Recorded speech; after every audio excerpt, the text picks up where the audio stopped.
Warning, you are about to hear truth, facts right here on The Warriors. So buckle up, everyone, because our children are watching. That's a tagline from the Parents Television and Media Council. Melissa Henson returns for a Warriors wrap up for the month of February. I want to have you on, Melissa, every month to give us kind of updates because there's so much happening. We can't keep track. So I know you're at the Sure. forefront and you can give us the bottom line about all of this.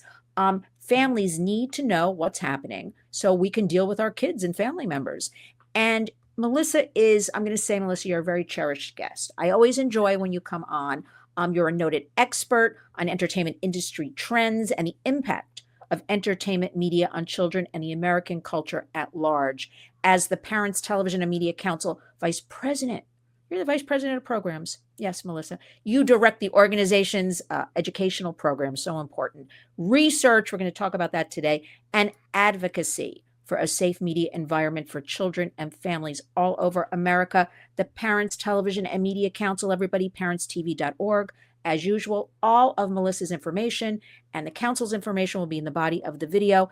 And I want to point out, very important, nonpartisan, belongs to no political party at all.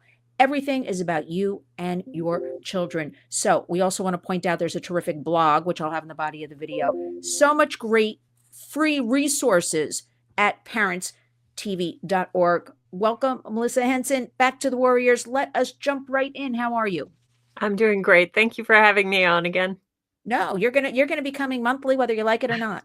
So, I want to start out with TikTok. Now, as we head into March, Yeah. year is just flying by. I think it's been rather quiet. I haven't been hearing much. What can you tell us about the landscape surrounding TikTok? What's going on? Yeah. Well, I haven't actually heard an awful lot since January. As you and your viewers are probably aware, there was a deadline where if TikTok was not sold to either an American company or an American ally, or a company owned by an American ally, it was supposed to be disabled and no longer available for U.S. users. And it did go offline temporarily. I think on January 19th, a lot of users found that they were no longer able to access it. But they got a stay of execution, I guess you might say, from the Yeah. Trump administration. They pushed back that deadline so that they could find a U.S. buyer for TikTok. So it is still online. It is still available. And the dangers, unfortunately, are still there. A lot of the reason for the forced sale of TikTok had a lot to do with national security concerns. Didn't really touch at all on the threat to children. But for your viewers and from our perspective, that's the more imminent threat, which is the really dangerous and toxic content that is available for children on TikTok. The fact that internal investigation showed that girls as young as 15 were stripping for adult males in the TikTok audience using TikTok's live feature and in exchange for virtual currency. I mean, it's really very disturbing, some of the stuff that internal investigations and investigations from various states' attorneys general turned up, and looking at internal memos and internal documents at TikTok about what was going on and what they knew. They were fully aware of how addictive that platform is. They knew exactly how many videos it took to get a teenager hooked on the platform. They knew how much sexualized content was being targeted at kids. They knew exactly how much child exploitation content was getting past their content filters. They knew all of this, and they did little to nothing to mitigate the harm. Yeah, I always ask this question with all of this proof. Why? Why? Why is all of this allowed? The last thing I heard, it just came to me, was Larry Ellison from Oracle was interested in buying it, but that does not address, which we touched upon last time. Well, we'll wait and see, right? We're gonna have a lot of hope something good will come out of all of this. It was a national security threat as opposed to, yes, I think it's a national security threat to our children and families. A little bit of a different area. I guess we have to wait and see. But I was surprised they took it offline and then they put it back online, kind of thing. Right, right. Interesting. That makes me go, aha. Yeah. Are they serious or not? But we'll just let that one float on by. But I have Mm. not, and you would certainly know better than me, even like I haven't really heard anything. No, no, there really hasn't been much discussion at all, other than the fact that, right before the inauguration, we received word that the deadline had been pushed back, and there's really been no news or updates about the potential sale of TikTok since that time that I'm aware Well, of, anyhow. yeah, and I'm not aware of anything. So if we're not aware, nothing's going on. Nothing's that's going that's on. that's my opinion about all that. Yeah. Melissa, I want to ask you a question a little bit. I'm digressing a little bit, but recently here in New York City, just yesterday, actually a neighbor of ours, an actress, 39-year-old Michelle Trachtenberg, which really was a child actress. She was on Nickelodeon. She was on Gossip Girls from, kind of the 90s into the 2000s, Buffy the Vampire Slayer, Mhm. a great movie, Harriet the Spy. And so kids today may not be that familiar with her. She hasn't really worked in Yeah. the last 10 years that much that I can recall. But she did, unfortunately, tragically die. I just Mhm. want to throw out to you, we've because the kids are seeing everything on their phones or laptops about influencers. I read every couple of days, I see somebody has died or um, Yeah. what is your opinion? I know it's a little bit out of the realm of everything we're Mhm. talking about, how we should deal with this with kids, because we Yeah. tend to just close the door. We're just not going to bring it up, but I actually think, I don't know if you'll agree with me, we should some way address it, because why let somebody online, give let them see that, or let them get information from kids that may be misinformation from their friends, or Yeah. who knows what crazy things are floating around on the internet with all this stuff. What can you tell us? What do you think about all this? Yeah, well, a situation like with Michelle Trachtenberg is tragic. I mean, it is tragic. She was so Yes. young. She was not even 40 years old. But I think it's in many ways easier to explain to a child because it does appear that it was natural consequences related to a liver transplant that she recently underwent. That's a different scenario than, sometimes you hear about celebrities dying, in a hotel room from suicide or from drug overdose or, some other, Yeah. self-inflicted harm. So something like this is going to be easier, I think, to broach with a child than something that's, under sort of more unsavory circumstances, I guess you might say. But death is a part of life, and if your child is fortunate enough to have gone through their life without having lost a close family member or loved one, then they're very fortunate. And this may be the Yeah. easiest way to introduce to them, that this is a natural part of life. Everybody that will pass eventually. You can pray for the repose of their souls after they're gone. You can pray for the Yeah. survivors, but it's a good way to introduce the subject to them if they haven't experienced loss on a personal level yet. Yes, I like that. And I'm stealing your whole everything you just said. No, but age appropriate. You don't over give the information, obviously Right. based on the age, but it's part of life. And let us, think about them or pray for their family, or just kind of just leave it there. Yeah, Just kind yeah, of open it up and leave it there without too much information. But I was just noticing lately there's been kind of a lot of death around young people. So yeah, obviously young people and yeah, kids are seeing all this. We might want to bring it up somehow, some way, not over, burden everybody with it, right? But talk yeah. about it a little bit. So thank you for Mhm. those thoughts. I got to ask you, right before the Super Bowl, about the Carl's Juniors, what Oh, happened with that? I feel like, does that I don't well, tell us about that, because I have to bring it up, because I almost feel like the public now, it's become like normalized. The public's habituated to these things. Therefore, they kind of maybe just don't care. It comes, it yeah. goes, everything surrounding the Super Bowl. What happened there? Yeah, so, many years ago, I'm sorry, getting a little bit of a cold, and I'm afraid I've got a bit of a drippy nose. I'm sorry. No, you know what? That happens to me a lot when I'm behind a microphone. I'm not kidding. I don't know why.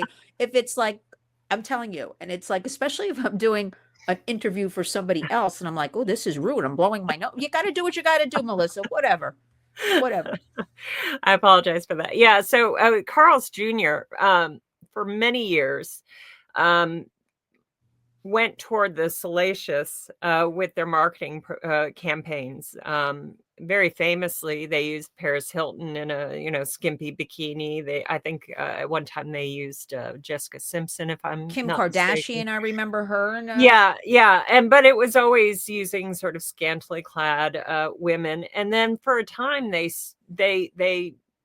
changed their marketing strategy, yes. and they stopped doing that, and we applauded it. We thought that was a good move, but unfortunately, they seem to be going back toward the sort of salacious marketing campaigns. Recently, they used, I think she's an Instagram influencer, I believe, but the kind of imagery that they used in this ad campaign. Now, fortunately, it did not air during the Super Bowl. Yeah, I didn't see it.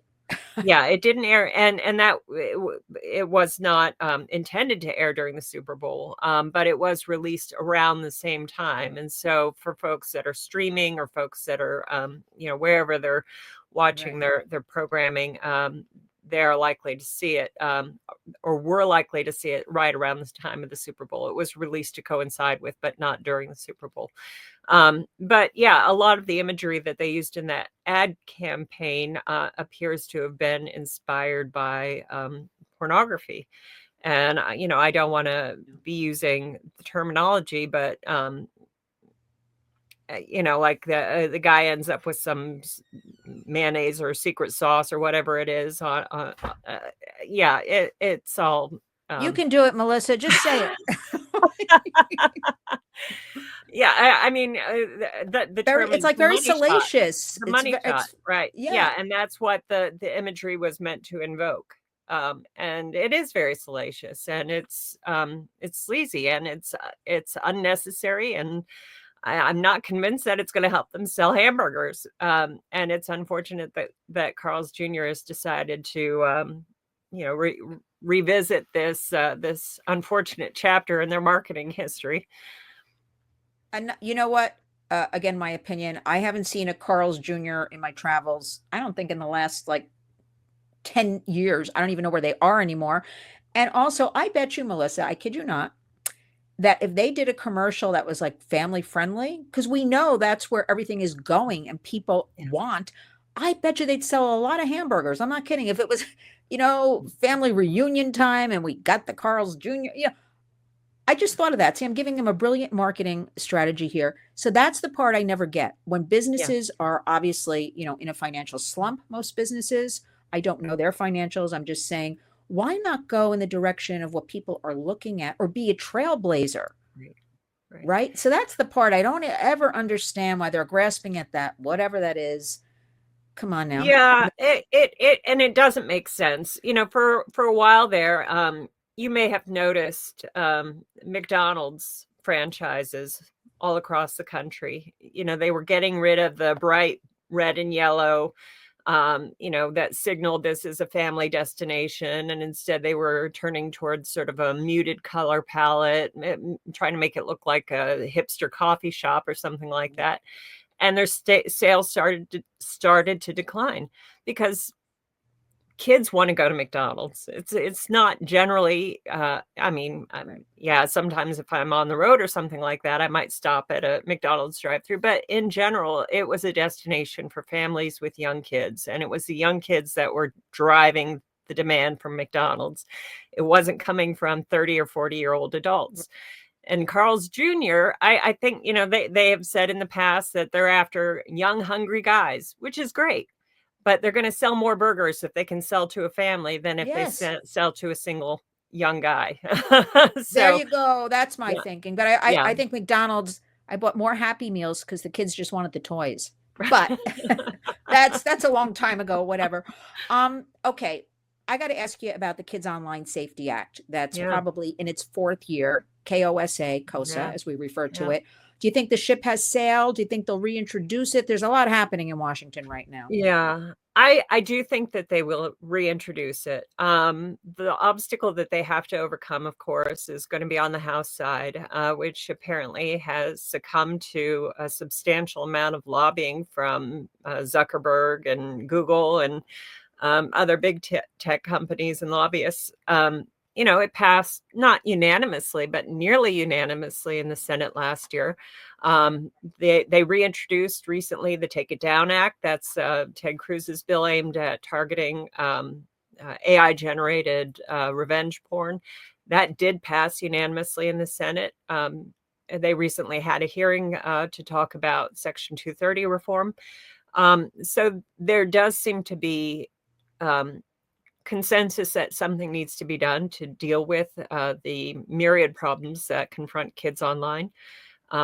There does seem to be enthusiasm for getting something done. Yes.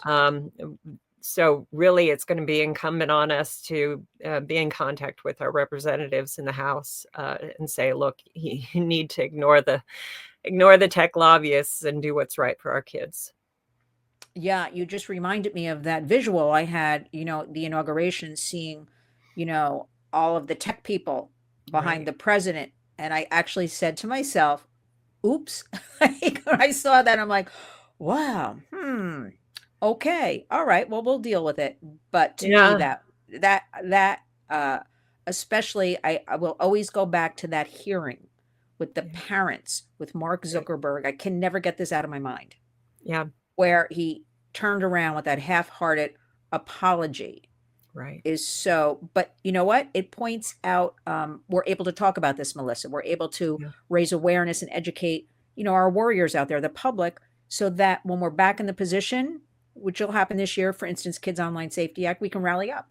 We can bring them into the fold. We can direct them to, parentstv.org, where you put the information out. It's kind of a good thing. I'm going to take that direction. But the Yeah. fight, we must remain vigilant, is what I'd like to Yeah. share with everybody. We must remain Well, vigilant. and I would say there does seem to be support from this administration for getting something done on this issue too. I don't know if we talked about it before, but it was noteworthy to me that I think it was in December before the last Congress adjourned. Elon Musk and Donald Trump Jr. both tweeted out their support for passing COSA. Said, look, there's no reason why we can't get this done. We can protect free speech and protect kids online. And I think that's absolutely correct. Yes, when I saw their endorsement during that, lame duck, I actually think, oh, it's going to get passed now. Yeah, That's what I thought. And I thought so too. I thought, right, with their Yeah. endorsement. So yes, as you point out, this is good news. I Right. think something will be done. And I think Take It Down. So we're waiting also with the House with Take It Down now. Yeah. Something has to break. And I think there's a lot of pressure, this awareness, things will be happening. But I maintain, unless we can really get at that Section 230, which basically for our warriors just says all these platforms are a billboard, a newsstand, they can't be held responsible for any of this content. I really think, Melissa, unless we get at that somehow, nothing much is going to happen. Yeah. Yeah. That's kind of, so we gotta focus on that one, I think. Yeah. Well, I think Take It Down is going to be, low hanging fruit, so to speak. I mean, the problem that it is designed to address should be so obvious. It should be so obviously abhorrent to any sensible person that, why anybody could possibly vote no on it. It's just unfathomable. So, just as a recap, it is designed to, and there were stories in the news just last year about a middle school out in California where people were taking innocent photos. This isn't, kids sending naked pictures of themselves around, and this is the natural consequence of what happens when kids send naked pictures of themselves. You could take a picture of somebody's face out of a yearbook and apply it to an AI-generated naked body. And this is what was happening in this California middle school. They were taking pictures, innocent pictures of middle school-age kids, putting their faces on AI-generated naked bodies and circulating these images. It's disgusting. You can destroy somebody's life. You could destroy somebody's reputation. You could destroy a teacher's life and reputation and career, their chances of employment. It's abhorrent what people are able to do with these AI generated images.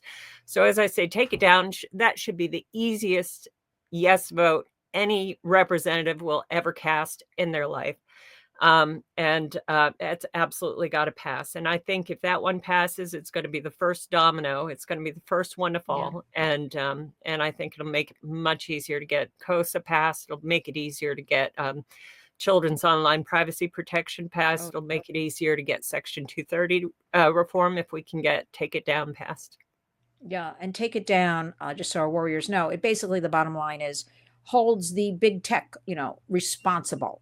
Puts the burden on them as opposed to the child, the teen, the parents, the adult kind of thing. But, it is interesting. You brought up why somebody would vote no. I'm of the mind just because they can, because there's no other reason why you would do that when the majority votes yes. So, but there is strong representation from both sides. So this is good news. Let me ask you about, I'm just in the last day, I'm getting a lot about age verification going on. What can you share with us about age verification that's happening? What's the landscape? Yeah, that's an issue. I think that's going to be one of the core questions in a Supreme Court battle right now, and that's involving Pornhub. Because there are states that are requiring age verification in order to be able to access content on Pornhub, and Pornhub is making the claim that this is a violation of their users' privacy. But it's, however the court rules on that case is going to have it's going to have repercussions for some of these other bills that we're talking about, because what a lot of these social media bills are trying to do is prevent children under a certain age from having social media accounts, the ability to create and maintain social media accounts. And in order to do that, you have to provide some form of age verification. And this is what the tech lobbyists are arguing, is that is an inherent violation of the user's privacy. But I'm sorry, if you want to go to 7-Eleven and buy cigarettes, you have to show an ID. If you want to go to the liquor store and buy a bottle of booze, you have to show an ID. There are certain things that are restricted and should rightfully be restricted to adult or mature audiences only. If you want to walk into a strip club, I would assume you're going to have to show an ID. It used to be that if you wanted to go to an R-rated movie, you had to show an ID. So it makes absolute sense to require proof of age, proof that you're old enough to access it, proof that you're old enough and mature enough to be able to handle all the wretched that's going to be coming your way once you open a social media account. Yeah, I mean, it's unbelievable that we even have to talk about this, isn't it? As you're rattling these things off, I'm thinking, geez, you got to wear the bicycle helmet even. You got to put the seatbelt on. But this, because I'm always pointing out, giving anybody a device without some guardrails discussion is opening your front door and letting the world in. And most of us lock our front doors. We don't do that. So I don't know why. I know I ask you a lot of whys, Melissa. Other than we both, I think, can agree there's a lot of money being made. There's just a lot of money being made. I want to go back a little bit to the AI, because we at the Warriors are focused going forward in this year, 2025, with a lot of education in schools and with kids about this, because a lot of stories are starting to percolate with this character.ai that kids are starting to use, and they can create, I'll just use this as an example. They can create their own Brad Pitt, a 14-year-old girl could, and then have her own fake relationship, with the fake Brad Pitt, which is so dangerous kind of thing to expose kids and fake relationships, and their little brains aren't developed. I don't even know what to say about this one. I just know that it's frightening. I understand people say with all of this AI, artificial intelligence, great for healthcare. But on the other hand, when I keep reading these stories, or people send me, or I get press releases, children are being directed to harm their parents through bots and fake. What are we going to do about it? What does yours, I want to point out, are you working on anything now? Because I think this is the one area we got to really go in on hard. And I want to point out, everybody, research. Research, research. Most of the research surrounding all of these child issues, teen issues, child safety are basically pretty old, right? That the Yeah. Parents Television and Media Council does up-to-date research. They are at the forefront. Research costs money. I have no problem with saying if you send in $1, if you send in five, maybe 5 million, but every penny counts because research costs money, time, effort, and we have to direct our efforts to research. I can't do my job at the Warriors unless I have Melissa's research from the council. So everybody's got to get on board with that mindset also, because when somebody hands me something about sex trafficking and it's from 2017, 18, 19, I'm like, I can't use this. Yeah. And I hear the same thing, Melissa. We don't have the resources. We don't have anything up to date. These things are changing every day almost. So again, That's right. everybody, research, donate. I'm not shy about this. We'll be sharing everything again in the body of the video. But tell us about AI. What are your thoughts? What are you thinking Yeah. with the council? How to address this? Yeah. Yeah. And this is a a challenge, I think, for everybody, because even the developers don't have a good handle on where it's going to go and where it's going to end up. And there are people that were involved in AI early stages of developing AI who are sounding all kinds of warnings and alarms about where this could potentially lead.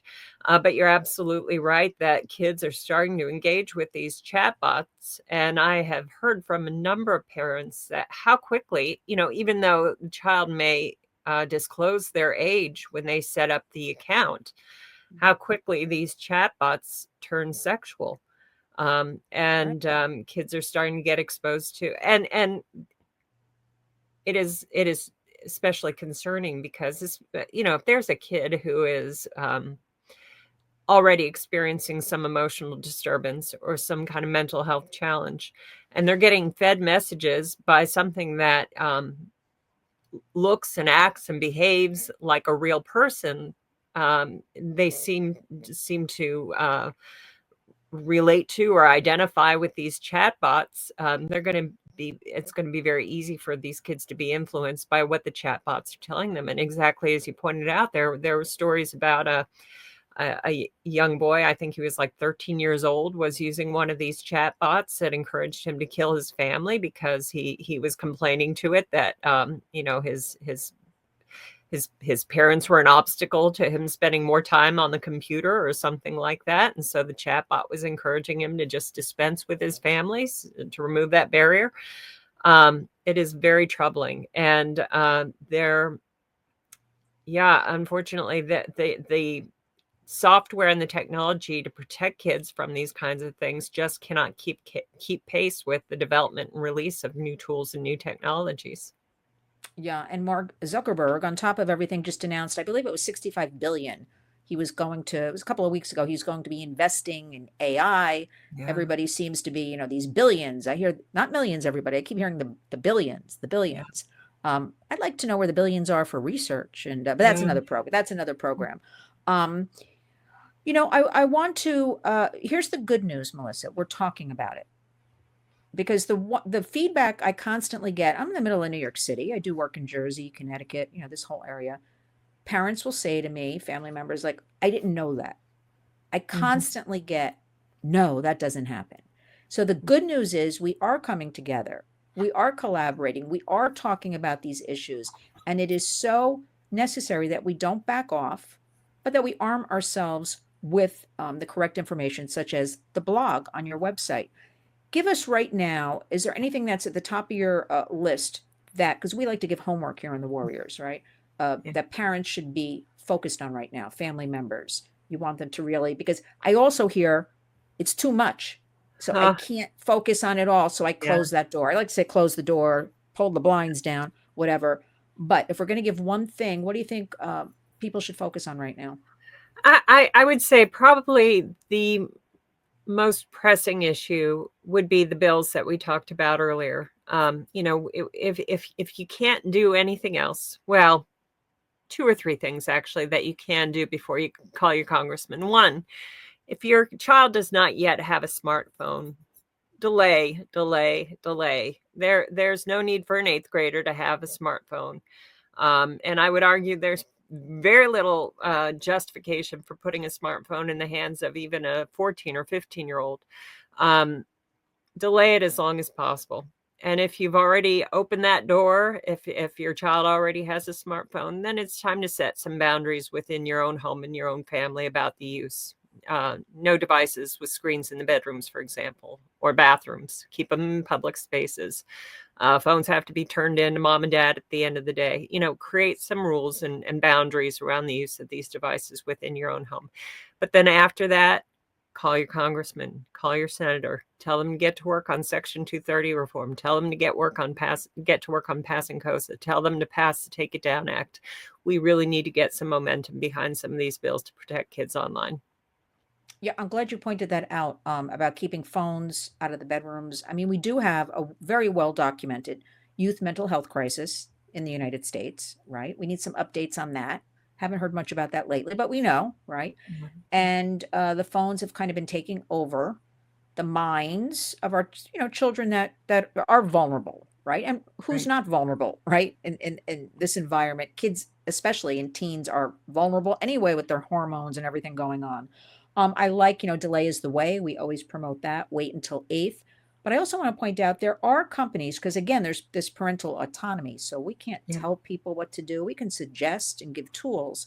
There Yeah. are phones that basically are just like the old flip phones. So Right. your child, so if you really feel necessary, that your child, then it's up to you. But you can use one of those phones that may look like a smartphone even and have, no internet access so the child doesn't feel left out. But actually, Melissa, I read an interesting report not long ago.